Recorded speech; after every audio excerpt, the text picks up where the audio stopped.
എല്ലാവർക്കും നമസ്കാരം. ഇന്ന് ഞാനൊരു ബീഫ് അച്ചാറാണ് നിങ്ങളെ കാണിക്കാൻ പോകുന്നത്. നിങ്ങൾക്ക് ഇഷ്ടപ്പെട്ടുവെങ്കിൽ അത് ലൈക്ക് ചെയ്യണം.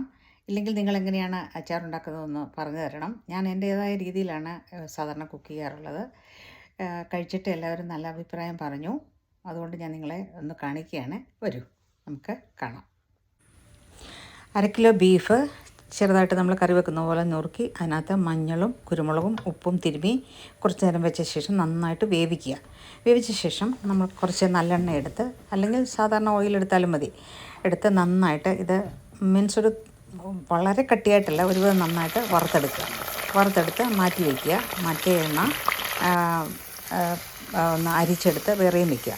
ആ എണ്ണയിലേക്ക് കുറച്ച് നന്നായിട്ട് വെളുത്തുള്ളി, ഒരു 1 കിലോയ്ക്ക് ഒരു 1.5 കപ്പ് വെളുത്തുള്ളി പൊളിച്ചത്, ഒരു വലിയ കഷ്ണം ഇഞ്ചി അരിഞ്ഞത്, ഒരു 1-2 പച്ചമുളക്, ഇവയെല്ലാം കൂടെ നന്നായിട്ട് വഴറ്റുക.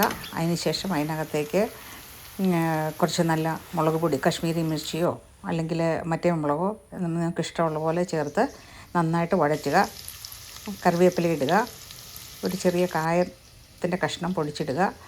ഞാൻ ഇഞ്ചി ഉള്ളിയെല്ലാം കൂടെ ഒന്ന് ക്രഷ് ചെയ്തിടുമായിരുന്നു, അരിഞ്ഞിടുമല്ലായിരുന്നു. അപ്പം ഇതെല്ലാം കൂടെ നന്നായിട്ടൊന്ന് വഴന്ന് കഴിയുമ്പോഴേക്കും അതിനകത്തേക്ക് നല്ലപോലെ വിനെഗർ, ഒരു 1 കിലോയ്ക്ക് ഒരു 1 കപ്പ് വിനെഗറിലും നന്നായിട്ട് ഒഴിക്കണം.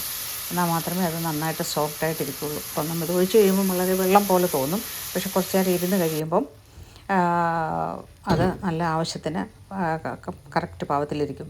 അത് അറിയ ശേഷം കുപ്പിയിലിട്ട് വെക്കുക. 1-2 ദിവസം പുറത്ത് വയ്ക്കുക. പിന്നെ അത് ഫ്രിഡ്ജിൽ വെക്കുന്നതായിരിക്കും ഉത്തമം. നല്ല സൂപ്പർ അച്ചാറാണ് കേട്ടോ.